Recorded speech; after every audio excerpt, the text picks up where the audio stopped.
Praise the lord. అతి శ్రేష్టమైన యేసుక్రీస్తు నామములో మీ అందరికీ ఉదయకాలపు శుభాలు తెలియజేయుచున్నాను. ఈరోజు దేవుడు మనకు అనుగ్రహిస్తున్న అతి శ్రేష్టమైన వాక్యము మొదటి దినవృత్తాంతములు 12వ అధ్యాయము 18వ వచనాన్ని చదువుకుందాము.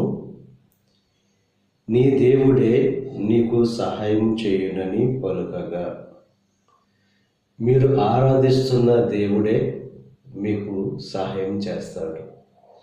కొండల తట్టు కనులెత్తిన మనకు సహాయం దొరకదు, కానీ యెహోవా వలనే మనకు సహాయం అనేది దొరుకుతుంది. ఉదయకాల సమయంలో మీరు ఎవరినైతే ఆరాధిస్తున్నారో, ఎవరినైతే అనుసరిస్తున్నారో, ఎవరినైతే పూజిస్తున్నారో ఆ దేవుడే మీకు సహాయం చేస్తాడని చెప్పి దేవుని యొక్క వాక్యం బహు స్పష్టంగా తెలియజేస్తుంది. మనల్ని సృష్టించిన దేవుడు మనల్ని విడిచిపెట్టేవాడు కాదు. మన యొక్క కష్టాల్లో తోడుగా ఉండి మనకు సహాయం చేసే దేవుడు. కనుక ఈరోజు ఎవరు సహాయం చేసేవారు లేరు అని దిగులుతో ఉన్న మీతో దేవుడు స్పష్టంగా వాగ్దానం చేస్తున్నారు. ఎవరు కూడా మీకు సహాయం చేయకపోయినా ఆయన మీకు సహాయం చేసే దేవుడు. మన యొక్క జీవితంలో సమస్తాన్ని అనుగ్రహించే దేవుడు. కనుక దేవుని వైపు చూస్తూ ఆయనను వేడుకొని ఆయన ద్వారా సహాయాన్ని పొందుకోవాల్సిందిగా ప్రభు పేరట మిమ్మల్ని కోరుచున్నాను. దేవుడు మిమ్మల్ని దీవించి ఆశీర్వదించి మీ సమస్యల్లో, మీ కష్టాల్లో దేవుడు మీకు సహాయం చేయునుగాక. ఆమేన్. ప్రార్థన చేసుకుందాం.